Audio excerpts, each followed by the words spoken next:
رب العالمين والعاقبة للمتقين والصلاة والسلام على سيد المرسلين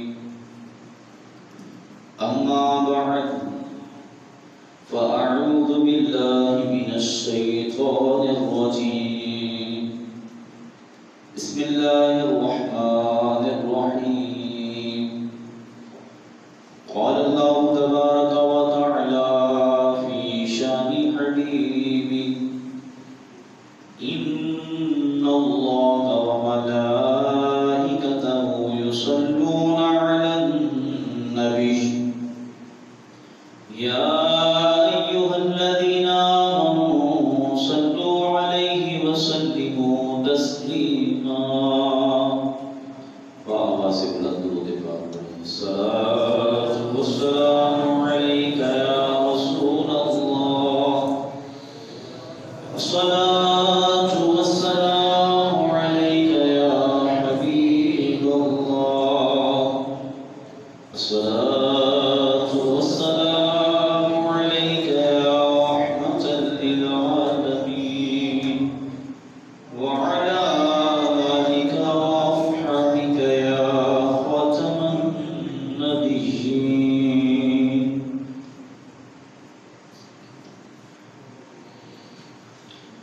نبی پاک صاحب الولاد سیاہ فلاک صلی اللہ علیہ وسلم پر درود و سلام پڑھنے کی بے شمار فضیلتیں اور برکتیں اکثر ہم سنتے رہتے ہیں. حضرت انس رضی اللہ تعالی عنہ اس حدیث مبارکہ کے راوی ہیں اور حضرت سلیمان جزوری نے اپنی کتاب دلائل الخیرات کے اندر اس حدیث مبارکہ کو کوٹ کیا ہے کہ حضور صلی اللہ علیہ وسلم نے ارشاد فرمایا جب کوئی مجھ پہ درود پڑھتا ہے وہ درود اس کا میدانوں کی طرف نکل جاتا ہے. کوئی میدان، کوئی دریا، کوئی سمندر، کوئی صحرا ایسا نہیں ہوتا جہاں سے اس درود کا گزر نہیں ہوتا.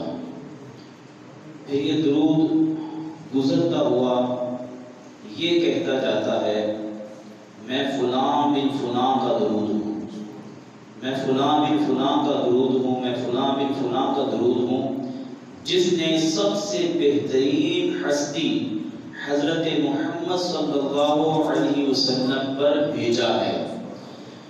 یہ درود جہاں سے بھی گزرتا ہے یہ پکارتا جاتا ہے. اور پھر حضور صلی اللہ علیہ وسلم نے ارشاد فرمایا جو چیز اس درود کی آواز کو سنتی ہے، اسے دیکھتی ہے، وہ درود پڑھنے والے پر درود پڑھتی ہے.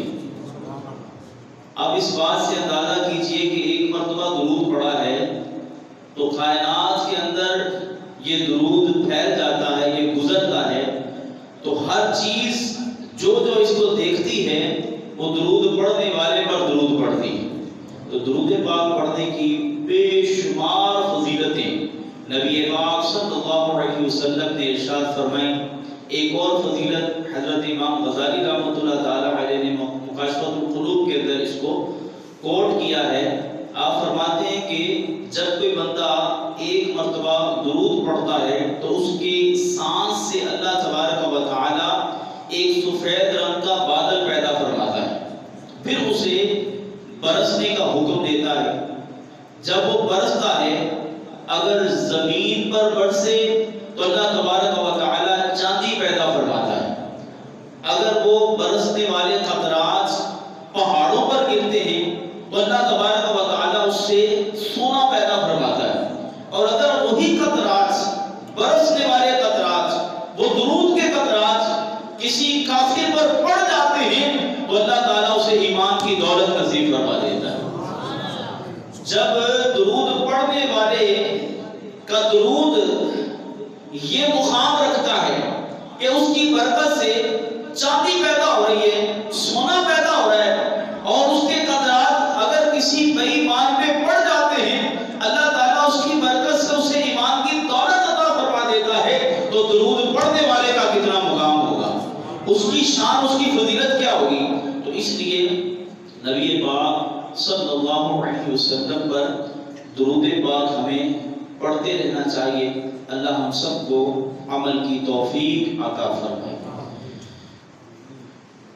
اللہ تبارک و تعالیٰ کے محبوب دانِ غیوب منزہ عن العیوب صلی اللہ علیہ وسلم نے اپنی ولادت و سعادت کے متعلق جو بیان فرمایا وہ ہم پچھلے جمعے بھی سن رہے تھے، اور وہیں سے ہم آگے شروع کرتے ہیں کہ حضور صلی اللہ علیہ وسلم نے ارشاد فرمایا کہ اللہ تبارک و تعالی نے جب میرے نور کو اپنے نور سے تخلیق فرمایا اور پھر اس نور کو اپنے جلووں میں رکھا، اور پھر اس نور کو جب چاہا حضرت آدم علیہ السلام کی پشت میں رکھا، پھر آدم علیہ السلام کی جو ہے وہ خواہش پر اللہ رب العالمین نے اس نور کو حضرت آدم علیہ السلام کی پیشانی میں رکھا،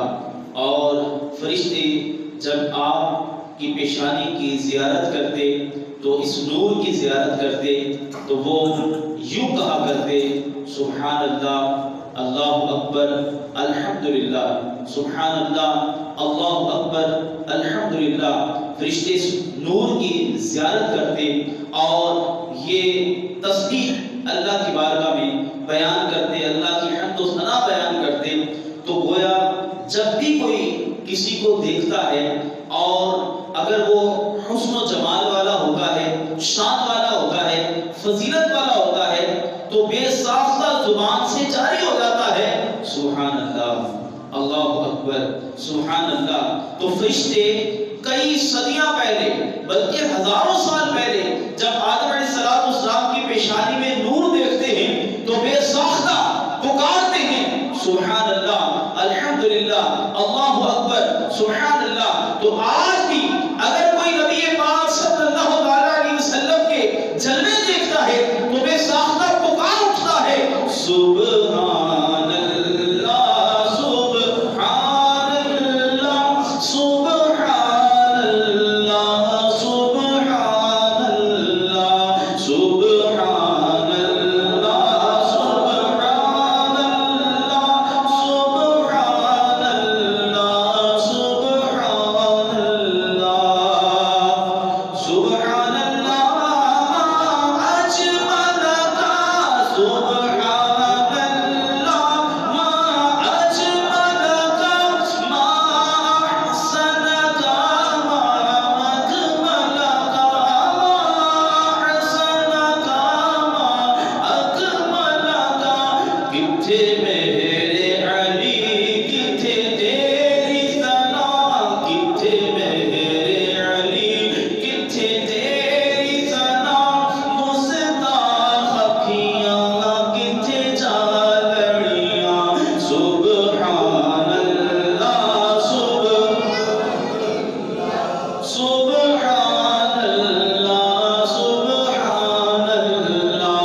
اس سورج نو میں جانا کھا، اس سورج نو میں جانا کھا، جانا کھا کہ جانی جمانا کھا، جانا کھا کہ جانی جمانا کھا، سچ آکھاں تے رب دی میں شان آکھاں، سچ آکھاں تے رب دی میں شان آکھاں، جس شان تو شان سب بڑیاں سبحان اللہ، سبحان اللہ، سبحان اللہ، سبحان اللہ۔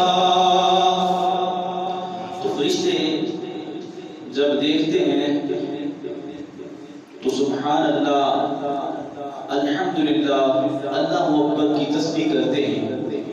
حضرت آدم علیہ السلام کو تجسس پیدا ہوا کہ میں بھی اس نور کو دیکھوں.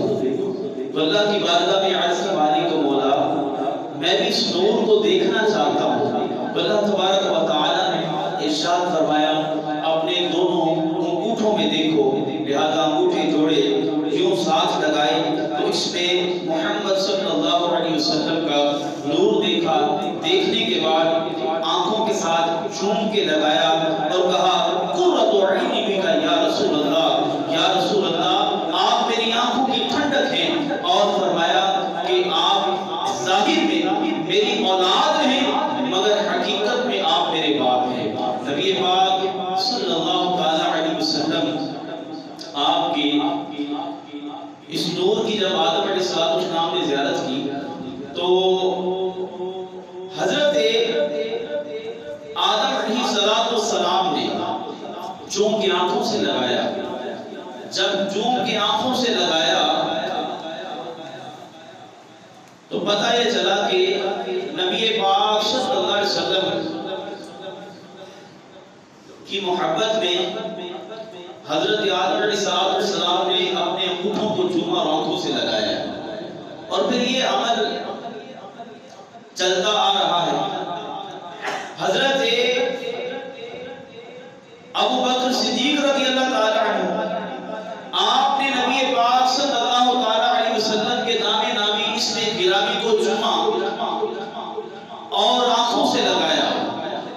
اور آقا کریم صلی اللہ تعالی علیہ وسلم نے اس سے ارشاد فرمایا کہ اے صحابہ تم نے دیکھا جس طریقے سے میرے ابو بکر نے عمل کیا. صحابہ نے عرض کی یا رسول اللہ صلی اللہ علیہ وسلم ہم نے دیکھا ہے کہ ابو بکر صدیق رضی اللہ تعالی عنہ نے آپ کے نام کو چوم کر آنکھوں سے لگایا. حضور نے ارشاد فرمایا کہ جو کوئی میرے صدیق میرے خلیل کے اس عمل کو ادا کرے گا کہ جس انداز سے انہوں نے میرے نام کو چوم کر آنکھوں سے لگایا ہے، اگر کوئی اس طرح کا عمل کرے گا تو کل قیامت والے دن میں اسے صفوں سے نکال کر اپنے ساتھ جنت میں لے کر جاؤں گا. اور اس حدیث مبارکہ کو دوسرے لوگوں نے بھی اپنی کتابوں کے اندر کوٹ کیا ہے کہ نبی پاک صلی اللہ علیہ وسلم نے ارشاد فرمایا جو کوئی میرے نام کو چوم کے آنکھوں سے لگائے گا اس کی آنکھیں نہیں دکھے گی، اس کی آنکھیں خراب نہیں ہوگی. یہ حدیث نبی پاک صلی اللہ علیہ وسلم کی دوسرے لوگوں نے بھی کوٹ کی ہے. تو گویا کہ یہ دلائل ڈھونڈنا اور اس پہ بحث کرنا کہ نبی پاک صلی اللہ علیہ وسلم نے تو ایسا کیا نہیں ہے تو یہ نیا ایک طریقہ ہے. تو یہ طریقہ حضرت ابو بکر صدیق رضی اللہ تعالیٰ عنہ کا طریقہ ہے اور نبی پاک صلی اللہ علیہ وسلم نے اس پہ تصدیق فرمائی ہے اور فرمایا جو اس طرح کا عمل کرے گا. ظاہری بات ہے یہ محبت کا انداز ہے، یہ ایک محبت کا انداز ہے. مثال کے طور پر ترکی کے لوگ جب نبی پاک صلی اللہ علیہ وسلم کا نام نامی اس میں گرامی آتا ہے تو وہ یوں آنکھیں بند کر کے سر جھکا لیتے ہیں. ایک ادب کا تقاضا ہے، ایک ان کا اپنا انداز ہے. مگر یہ نہیں کہ یہ حدیث میں بیان کیا گیا ہے، یہ حضور نے بیان فرمایا ہے. ادب کا تقاضا ہے کہ جب حضور کا نام نامی اس میں گرامی آئے تو آنکھوں کو بند کر لیا جائے، یوں سر کو جھکا لیا جائے. یہ ایک انداز ہے محبت کا. تو محبت کے اندر اگر کوئی بندہ کوئی بھی کام کرتا ہے جو خلاف شرع نہ ہو وہ جائز ہے. تو نبی پاک صلی اللہ علیہ وسلم نے اس پہ بشارت عطا فرمائی اور آقا کریم صلی اللہ تعالی علیہ وسلم نے مزید اپنے اس نور کے متعلق بیان فرمایا کہ پھر یہ نور چلتا چلتا حضرت عبداللہ رضی اللہ تعالی عنہ آپ کی پشت میں آیا اور حضرت آدم علیہ السلام جیسے ہی اپنے بیٹے کو نصیحت فرماتے کہ بیٹا دیکھو یہ جو نور ہے اس کو پاک پشتوں کی طرف منتقل کرنا ہے. لہذا وہ عہد اٹھاتے اور پھر اس نور کو پاک پشتوں کی طرف منتقل کرتے اور یہ نور پاک پشتوں کی طرف منتقل ہوتا گیا. نبی پاک صلی اللہ علیہ وسلم کے اس نور کے متعلق اللہ تبارک و تعالی ارشاد فرماتا ہے کہ اے محمد، اے محبوب صلی اللہ علیہ وسلم، ہم آپ کو سجدہ کرنے والوں میں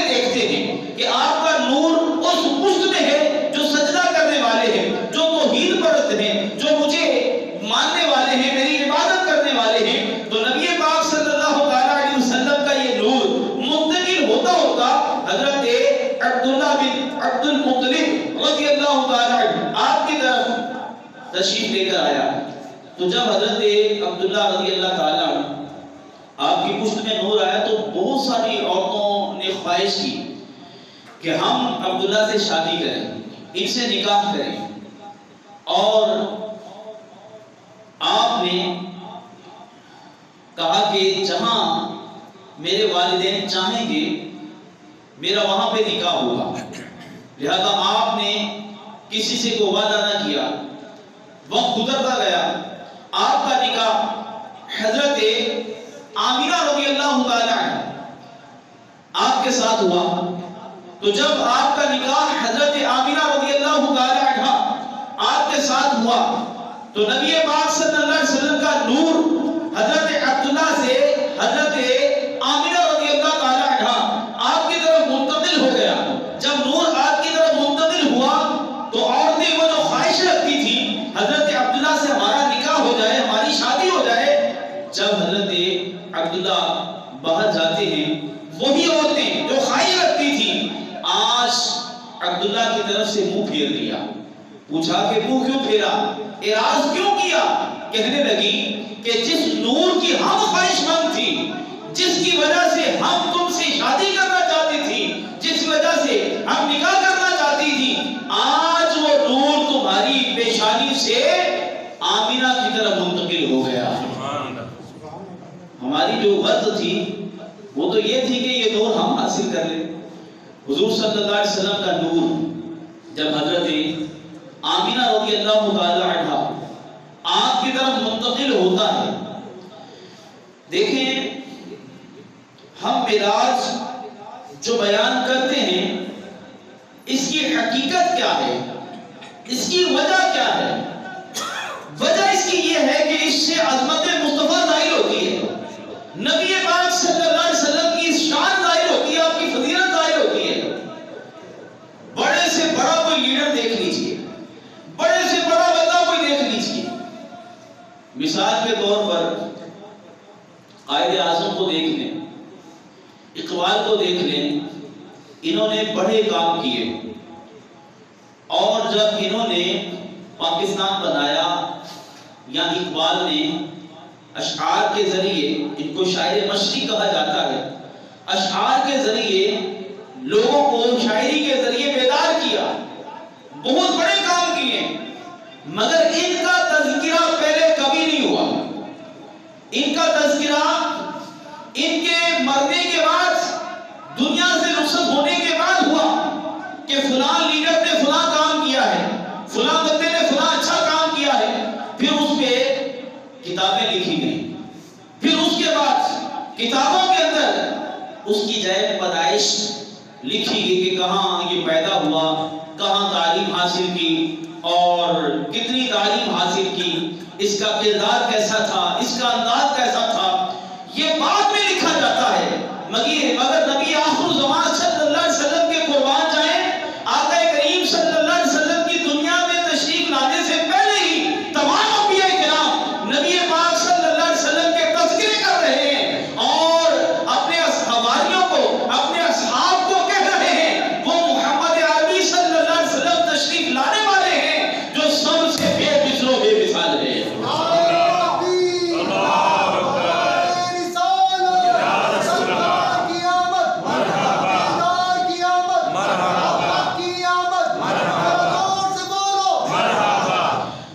تو سارے انبیاء کرام یہ کوئی عام لوگ نہیں تھے، یہ معصوم لوگ، اللہ تبارک و تعالیٰ کی بہترین جماعت انبیاء کرام علیہ السلام وہ تذکرے کرتے آ رہے ہیں کہ وہ محمد مصطفیٰ صلی اللہ علیہ وسلم دنیا میں تشریف لانے والے ہیں، جن کے لیے کائنات کو سجایا گیا، جو اللہ تبارک و تعالیٰ کے حبیب ہیں۔ لوگوں کے تذکرے ان کے مرنے کے بعد ہوتے ہیں، مگر آقا کریم صلی اللہ علیہ وسلم کے آمد کے تذکرے حضور کی تشریف آوری سے پہلے ہی ہو رہے ہیں، اور انبیاء کرام ایک دوسرے کو کہہ رہے ہیں کہ اب میری باری ختم ہو گئی ہے، میں دنیا سے رخصت ہونے والا ہوں، میرا وصال ظاہر ہونے والا ہے، اب تمہاری باری ہے کہ تم نے محبوب کے چرچے کرنے، لوگوں کو بتانا ہے کہ اگر میرے درمیان وہ محمد عربی صلی اللہ علیہ وسلم تشریف لے آئیں تو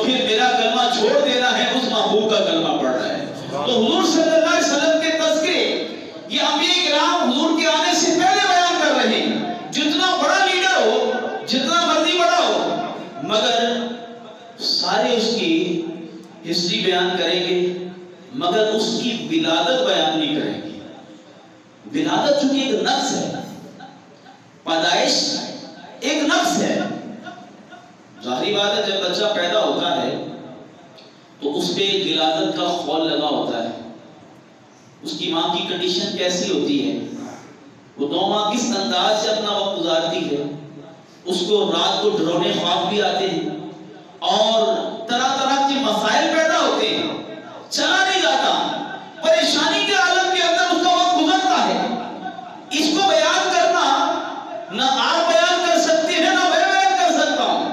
کوئی بیان نہیں کر سکتا کہ میری ولادت کیسے ہوئی تھی، میری ماں کے حالات کیسے تھے، اس کی کنڈیشن کیسی تھی، اس کی پریشانی کیسی تھی. مگر یہ نفس ہمارے اندر ہے اور اسی کو اگر ہم نبی پاک صلی اللہ علیہ وسلم کے اندر دیکھتے ہیں تو اس میں عظمت ہی عظمت ہے. یہ نفس نہیں ہے، یہ حضور کی عظمت ہے. یہ نبی پاک صلی اللہ علیہ وسلم کی فضیلت ہے کہ ہمارے اندر جو چیز نفس ہے وہ حضور کے اندر فضیلت والی ہے، حضور کے اندر عظمت والی ہے. کہ اگر ہم حضرت آمینہ رضی اللہ تعالی عنہا آپ کے احوال کو دیکھتے ہیں تو حضرت آمینہ فرماتی ہیں کہ جب حضور کا نور میرے اندر منتقل ہوا، میرے شکم کے اندر آیا، تو جیسے جیسے وقت گزرتا گیا کرامات کا ظہور ہوتا گیا، کرامات کا ظہور ہوتا گیا.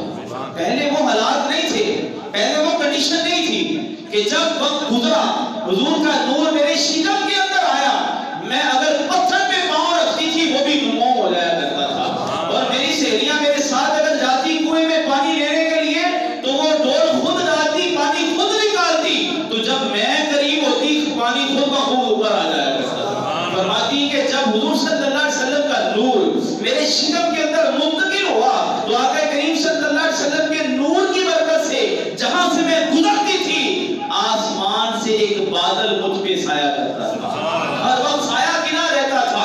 حضرت آمینہ رضی اللہ تعالی عنہا آپ فرماتی ہیں کہ نبی پاک صلی اللہ تعالی علیہ وسلم کا نور جب میرے شکم کے اندر منتقل ہوتا ہے تو عورتوں کی کیفیت تبدیل ہو جاتی ہے، ڈرونے خواب آتے ہیں، پریشان ہو جاتی ہیں. مگر حضور صلی اللہ علیہ وسلم کا نور جب میرے شکم کے اندر منتقل ہوا مجھے بھی خواب آنے شروع ہو گئے. مگر کیسے خواب آئے؟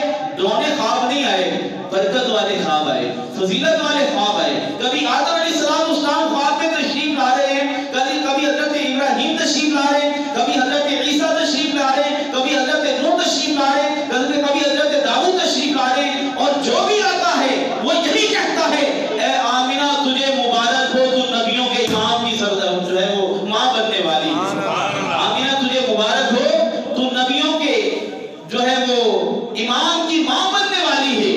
تو حضرت آمینہ رضی اللہ تعالی عنہا آپ فرماتی ہیں کہ نبی پاک صاحب لغات سیاہ افلاک صلی اللہ تعالی علیہ وسلم کا نور جب منتقل ہوا تو عجائبات کرامات کا ظہور ہوتا رہا یہاں تک کہ وقت پورا ہو گیا. جب وقت پورا ہو گیا تو حضرت آمینہ رضی اللہ تعالی عنہا آپ فرماتی ہیں کہ گھر میں اس وقت کوئی نہیں تھا اور میں خوف زدہ تھی. گھر میں کوئی نہیں تھا، خوف زدہ تھی. اسی اثنا کے اندر کچھ عورتیں آتی ہیں اور آ کر کے مجھ سے گفتگو کرتی ہیں. میں پوچھتی ہوں کہ تم کون ہو؟ وہ کہتی ہیں کہ ہم محمد صلی اللہ علیہ وسلم کی دائیاں بن کے آئی. فرمایا کہ کہاں سے آئی ہو؟ کہنے لگی کہ ہم جنت سے آئی ہیں. حضرت آمینہ نے فرمایا کہ چلو جنت سے تو آئی تو ہو کون؟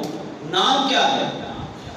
کہا کہ نام کو کیا کرنا ہے، آج تو ہم خدمت کے لیے آئی ہیں، آج حضور کی دائیاں بن کے آئی ہیں.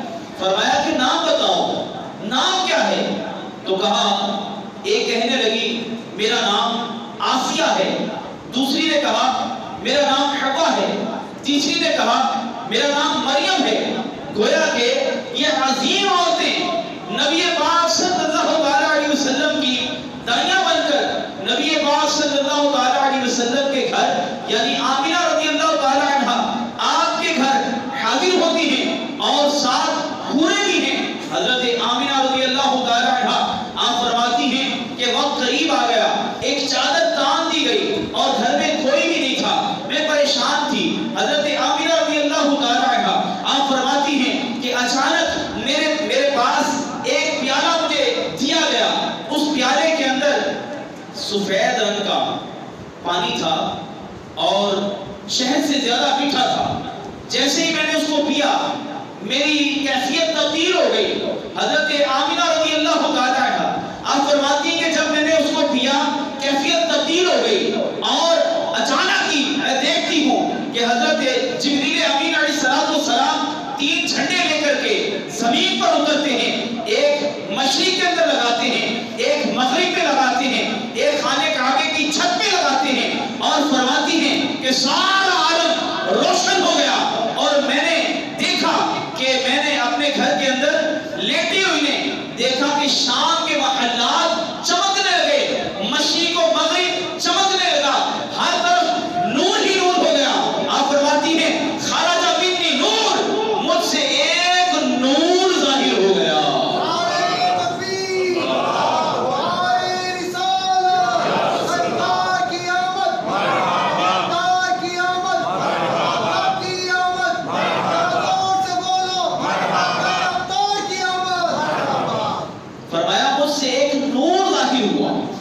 یہ نہیں فرمایا کہ محمد کی ولادت ہو گئی، خرج منی نور، ایک نور ظاہر ہوا جس نے سارے عالم کو روشن کر دیا، سارے عالم کو نور علی نور کر دیا۔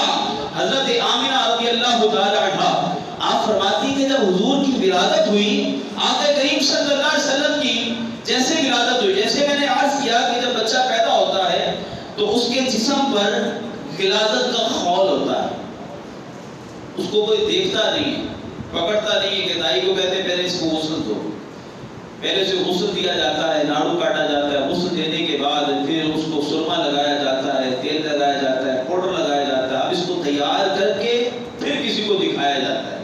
پہلے یہ دکھانے کے قابل نہیں ہوتا، مگر یہ ہم میں نقص ہے۔ نبی پاک صلی اللہ علیہ وسلم کی عظمت کے قربان جائیں۔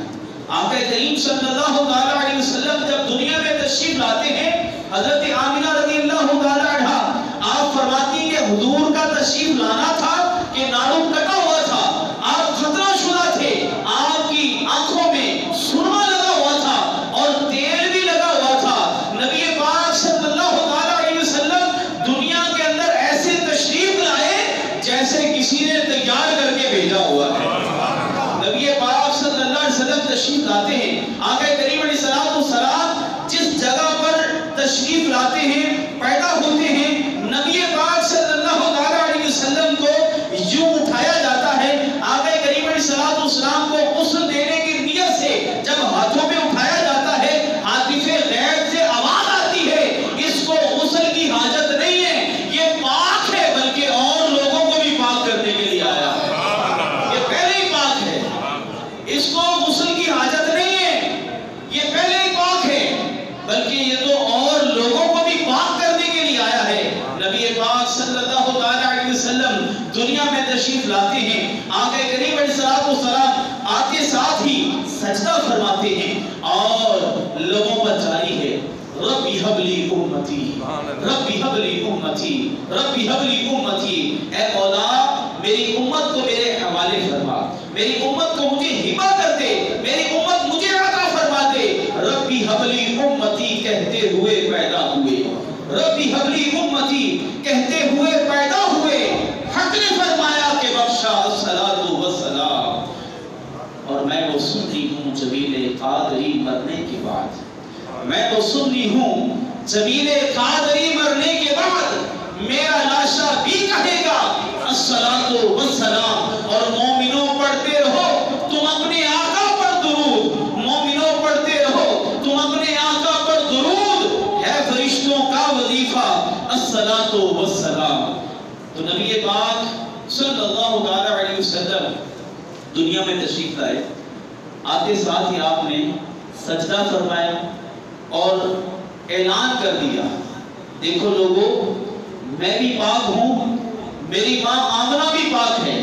اور فرمایا کہ اللہ تبارک و تعالیٰ نے مجھے یہ اعزاز عطا فرمایا ہے کہ میرے آنے سے زمین پہ جیسے ہی میں نے قدم رکھے اللہ تعالیٰ نے ساری زمین کو بھی پاک کر دیا. پہلے لوگ ایک مقام پہ نماز پڑھتے تھے اور ایک جگہ مختص ہوتی تھی، صرف یہیں پہ نماز پڑھنی ہے. تو حضور نے فرمایا اللہ تعالیٰ نے مجھے یہ اعزاز عطا فرمایا، مجھے یہ فضیلت عطا فرمائی ہے. کسی اور نبی کو یہ اعزاز نہیں دیا، مجھے یہ فضیلت عطا فرمائی ہے کہ میرے زمین پہ قدم رکھے، قدم جیسے ہی زمین پر لگے ہیں اللہ تبارک و تعالیٰ نے اس روئے زمین کو جو ہے وہ مسجد بنا دیا، ساری زمین کو پاک کر دیا ہے. اب بندہ جہاں بھی نماز پڑھے گا اللہ تبارک و تعالیٰ اس کی نماز کو قبول فرما لے گا. حضرت آمینہ رضی اللہ تعالی عنہ آپ فرماتی کہ حضور صلی اللہ علیہ وسلم جب دنیا میں تشریف لائے تو جس مقام پر جس جگہ پر تشریف لائے 8 روز تک وہاں سے خوشبوؤں کے گلے آتے رہے. بچہ پیدا ہوتا ہے تو وہاں پر اگر ولادت ہو تو پھر بدبو آتی، اسمیل آتی. تو حضور صلی اللہ علیہ وسلم کی والدہ ماجدہ حضرت آمینہ فرماتی ہیں کہ حضور تشریف لائے اس جگہ سے 8 روز تک خوشبوئیں آتی ہیں. نبی پاک صلی اللہ تعالی علیہ وسلم جب دنیا میں تشریف لائے سارے عالم نے خوشیاں منائی. حضرت ابن جوزی نے مختلف روایتوں کو کوٹ کیا ہے کہ نبی پاک صلی اللہ علیہ وسلم کی ولادت پر پہاڑ اونچے ہو گئے، پہاڑ لمبے ہو گئے، جو سمندر ہے یہ بھی اونچے ہو گئے. نبی پاک صلی اللہ علیہ وسلم کی ولادت پر عرش جھومنے لگا اور 8 روز تک جھومتا رہا. حضرت عبد المطلب رضی اللہ تعالیٰ عنہ فرماتے ہیں کہ میں خانہ کعبہ کا طواف کر رہا تھا. جب حضور کی ولادت ہوئی میں کعبہ کا طواف کر رہا تھا، میں نے دیکھا کہ کعبہ میرے گھر کی طرف جھک رہا ہے، کعبہ میرے گھر کی طرف جھکتا چلا جا رہا ہے جیسے کوئی سجدہ کر رہا ہو. حضرت عبد المطلب رضی اللہ تعالیٰ عنہ مزید فرماتے ہیں کہ میں نے پھر دیکھا صفا و مروہ یہ وجد کر رہے ہیں. یہ ایک زلزلہ آتا ہے وہ سارا پتہ چل جاتا ہے زلزلہ آیا ہے، مگر صفا علیحدہ اور مروہ علیحدہ یہ دونوں وجد کر رہے ہیں. حضرت عبد المطلب رضی اللہ تعالیٰ عنہ آپ فرماتے ہیں کہ میں جلدی سے گھر گیا اور گھر جا کر کے میں نے دیکھا کہ محمد عربی کی ولادت ہو گئی ہے.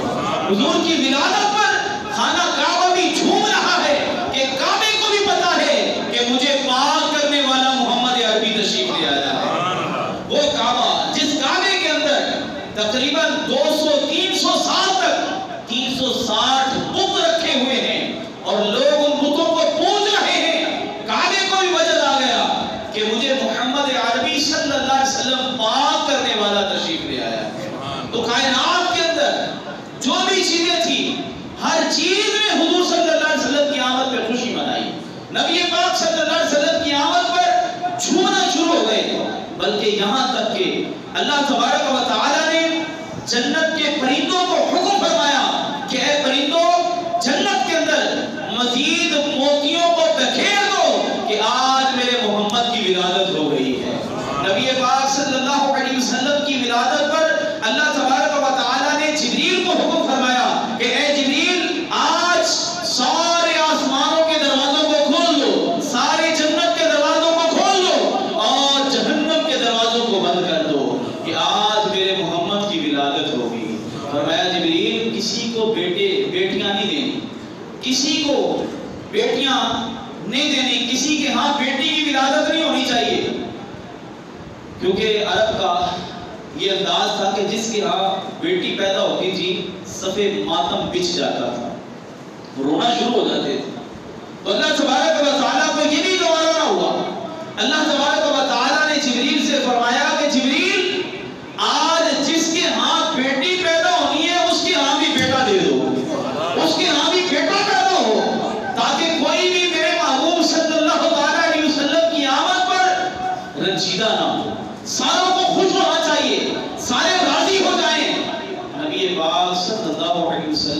ارشاد فرمایا کہ میری ولادت پر سوائے ابلیس، سوائے لعین، یہ ابلیس جو ہے یہ رنجیدہ ہو گیا، یہ پریشان ہو گیا، یہ وبیلا کرنے لگا، شور مچانے لگا، اپنے چیلوں کو اکٹھا کر لیا۔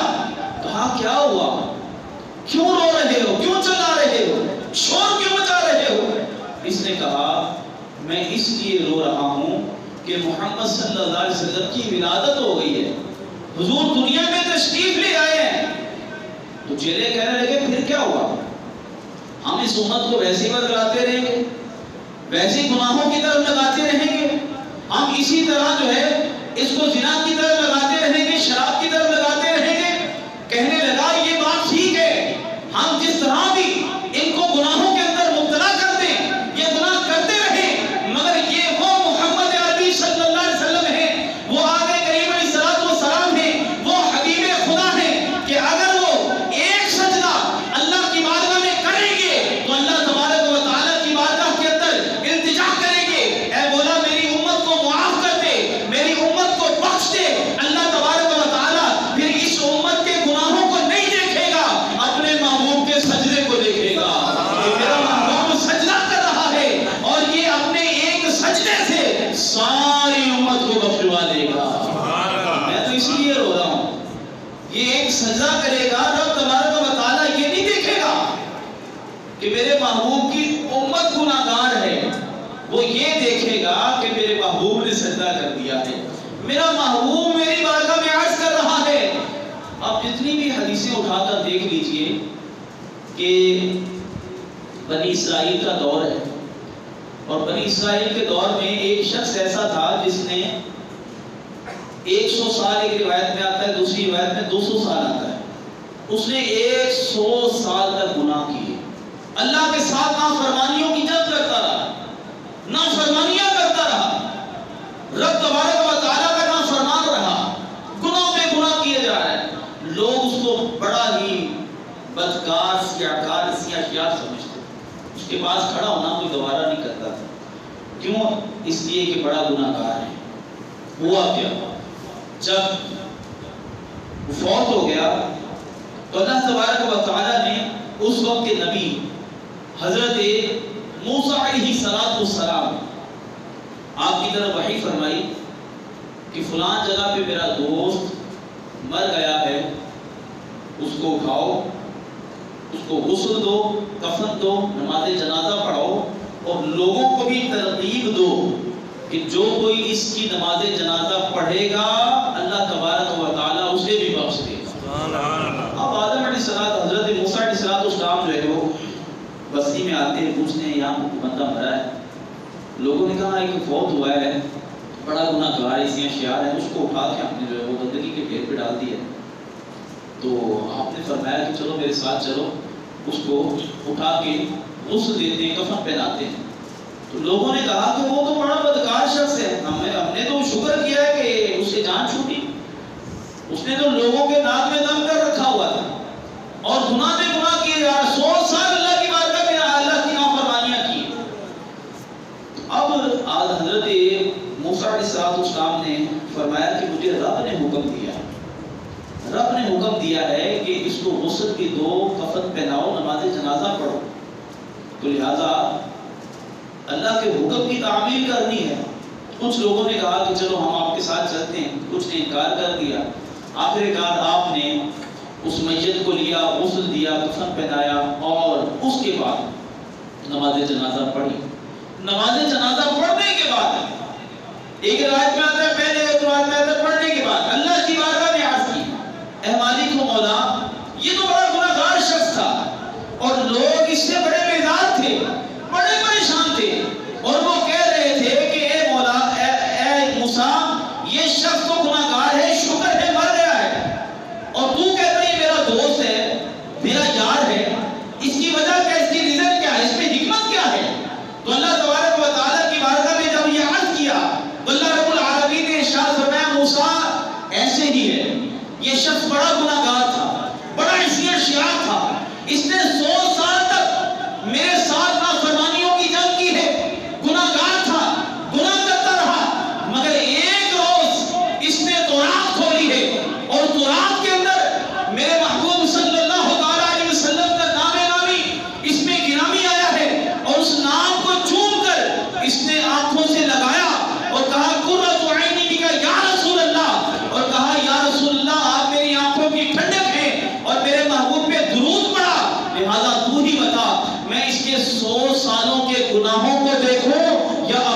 یار کے نام کو چومنے کو دے دوں. لہذا میری غیرت نے گوارا نہیں کیا کہ ایک بندہ چاہے وہ جتنا مرضی گناہ گار ہے، اس نے میرے محبوب کی تعظیم کی ہے، میرے محبوب کے نام کی عزت کی ہے، اس کے نام کو چوم لیا ہے، اس پہ درود پڑھ لیا ہے، اس لیے میں نے اس کی خطاؤں کو معاف کر دیا اور اس کو اپنا یار بنا لیا. آپ اندازہ کیجئے یہاں پہ جو چیخ رہا ہے نا، یہ شیطان چیخ رہا ہے، اسی وجہ سے چیخ رہا ہے کہ وہ محمد عربی صلی اللہ تعالیٰ علیہ وسلم چاہے امت جتنی بھی گناہ گار ہو، کل قیامت والے دن اللہ کی بارگاہ میں حق شفاعت لے کر وہ محبوب اللہ کی بارگاہ سے حق شفاعت لے کر اس امت کو بخشوا لے گا. اس لیے وہ پریشان ہے. تو آج اور لوگ بھی بڑے پریشان ہیں. تو اس لیے ہم یہ کہتے ہیں کہ نثار تیری چہل پہل پر ہزار عید ربیع الاول، نثار تیری چہل پہل پر ہزار عید ربیع الاول، سوائے ابلیس کے جہاں میں سبھی تو خوشیاں منا رہے ہیں، کہ ابلیس کے سوا جہان میں سارے خوشیاں منا رہے ہیں. تو میں یہ عرض کر رہا تھا کہ نبی پاک صلی اللہ تعالیٰ علیہ وسلم کی ولادت کو بیان کرنا، کہ اگر ہم کسی اور کی ولادت کو بیان کرتے ہیں تو وہ نقص ہے، وہ کرنے بھی نہیں دے گا. کوئی بھی اپنی ولادت بیان نہیں کرے گا کہ یہ نقص ہے. مگر حضور کی ولادت یہ عظمت کی دلیل ہے، حضور صلی اللہ علیہ وسلم کی ولادت یہ شان کی دلیل ہے، یہ فضیلت کی دلیل ہے. اس لیے نبی پاک صلی اللہ علیہ وسلم کی ہم ولادت کو بیان کرتے ہیں. اور جو لوگ یہ کہتے ہیں بیان نہ کرو، ولادت نہ بیان کرو، میلاد نہ مناؤ، میلاد نہ بیان کرو، کیوں نہ بیان کرے؟ اس لیے جو یہ لوگ کہتے ہیں کہ حضور ہماری مثل ہے، ہمارے جیسے ہیں، حضور ہمارے جیسے ہیں، جس طرح ہمیں ویسے ہی حضور ہیں، تو ان کی یہ بات دراصل ان کے منہ پہ جا لگتی ہے کہ جو وہ یہ کہتے ہیں کہ حضور ہماری مثل ہے. تو اگر نبی پاک صلی اللہ تعالیٰ علیہ وسلم تمہاری مثل ہے معاذ اللہ، تو ولادت بیان کرنا اپنی بھی، اپنا بھی وہ جمنا بیان کر، اپنی ماں کی وہ 9 ماہ کی کیفیت کو بیان کر، تجھے پتہ چل جائے گا کہ نبی پاک صلی اللہ تعالیٰ علیہ وسلم تمہاری مثل ہے. لہذا ایسے لوگ اس لیے منع کرتے ہیں کہ یہ چیزیں بیان نہ کریں، لوگ اسی الجھن میں رہیں، یہ بدعت ہے، یہ شرک ہے، بس یہ رٹا لگاتے رہیں، لوگوں کو اس طرف لگاتے رہیں اور بدعت کی طرح بیان کرتے رہیں. یہ بیان نہ کریں نبی پاک صلی اللہ تعالیٰ علیہ وسلم کی ولادت کیسے ہوئی ہے، کیونکہ نبی پاک علیہ السلام کی ولادت یہ عظمت ہے، حضور کی ولادت یہ شان ہے، حضور کی ولادت یہ فضیلت ہے. نبی پاک صلی اللہ تعالیٰ علیہ وسلم کی کوئی بھی ادا کو ہم لے لیں، مثال کے طور پر ہمیں پسینہ آتا ہے تو پسینے سے بدبو نکلتی ہے، ہمیں ہمارا جو خون ہے یہ ناپاک ہے، ہم بول و براز کرتے ہیں تو بدبو آتی ہے، ہم اگر تھوکتے ہیں تو وہاں جراثیم پیدا ہوتے ہیں. یہ ساری چیزیں ہمارے لیے نقص ہے، مگر میرے آقا کریم صلی اللہ علیہ وسلم کے لیے عظمت ہی عظمت، حضور کی شان ہے. لعاب دہن کو دیکھ لیجئے، ایک مفصل بیان ہے. لعاب دہن کے کرامہ، حضور صلی اللہ علیہ وسلم کے لعاب دہن کے معجزات کو دیکھ لیجئے، ایک مفصل بیان ہے. نبی پاک صلی اللہ علیہ وسلم کے خون پاک کو دیکھ لیجئے، مفصل بیان ہے. نبی پاک صلی اللہ علیہ وسلم کے بول و براز کو دیکھ لیجئے. صحابہ کرام علیہ رضوان کہتے ہیں کہ نبی پاک صلی اللہ علیہ وسلم جہاں پر بول و براز فرماتے، جہاں پہ پیشاب فرماتے، جب ہم دیکھنے کے لیے جاتے تو وہ جگہ جس پر حضور نے جہاں پر پیشاب فرمایا تھا وہاں مشک و عنبر کی خوشبوئیں آ رہی ہوتی تھی. حضور کو اپنی مثل ہے تو بخاری پڑھو، بخاری کا حوالہ ہے تو بخاری پڑھو کہ حضور صلی اللہ علیہ وسلم کے بول و براز کی کیا شان ہے.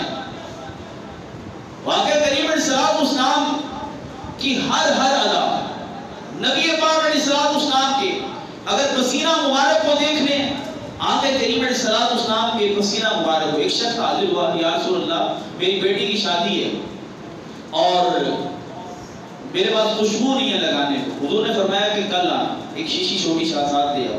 وہ لے کر آیا، اس کی بہت ساری مثالیں اور بہت سارے جو ہے وہ آپ کے پسینہ مبارکہ کے معجزات موجود ہیں، مگر یہ ایک عرض کر رہا ہوں۔ عرض کی یا رسول اللہ میری بیٹی کی شادی خوشبو نہیں، حضور نے فرمایا کہ شیشی ساتھ لے کے آنا، کل شیشی ساتھ لے آیا۔ حضور صلی اللہ علیہ وسلم نے اپنے تنکس کے ساتھ بدن سے پسینہ جو ہے وہ شیشی میں اونڈیل دیا۔ حضور نے فرمایا کہ یہ اپنی بیٹی کو لگا دو۔ وہ لے گیا، بیٹی کو لگا دیا، بیٹی کو لگایا۔ حضور کے پسینے کی برکت دیکھیے، پسینے کی برکت دیکھیے، بیٹی کو لگایا۔ اور یہ فقہ نے لکھا ہے، کتابوں کے اندر موجود ہے یہ حدیث مبارک، جب حضور نے پسینہ دیا بیٹی کو لگا دیا، جب دلہن کو لگایا تو اس کے بدن سے وہ پسینے کی خوشبو ساری زندگی لے گئی، اور پھر جب اس کی اولاد ہوئی، اس کی اولاد سے بھی وہ خوشبو آتی رہی، اس کی اولاد پر اولاد سے خوشبو آتی رہی، 7 پشتوں تک یہ خوشبو چلتی رہی۔ اور اس گھر کو، جس گھر میں یہ خوشبو لگائی گئی، اہل عرب کے اندر اس گھر کو خوشبوؤں والا گھر کہا جاتا ہے۔ سبحان اللہ! حضور کے پسینے کا یہ کمال ہے۔ حضور علیہ السلام کا جو میلاد ہم مناتے ہیں، اسی لیے مناتے ہیں کہ آقا کریم علیہ السلام کی عظمت واضح ہو، حضور کی شان واضح ہو، ہمیں معلوم ہو کہ ہم کس آقا کریم صلی اللہ علیہ وسلم کا کلمہ پڑھنے والے۔ ایسی عظیم ہستی، ایسی عظیم ذات جن کا ہم کلمہ پڑھتے ہیں، ان کے پسینے کی یہ برکت ہے، ان کے لعاب دہن کی یہ برکت ہے، ان کے بول و براز کی یہ برکت ہے، ان کے خون پاک کی یہ برکت ہے، اور ان کی ولادت کی یہ برکت ہے۔ لہذا جب ہم ان شانوں کو سنیں گے تو آقا کریم صلی اللہ علیہ وسلم سے مزید محبت بڑھ جائے گی۔ تو لہذا اللہ کی بارگاہ میں دعا ہے، اللہ تعالیٰ ہماری حاضری کو قبول فرمائے، آمین بجاہ نبی آمین۔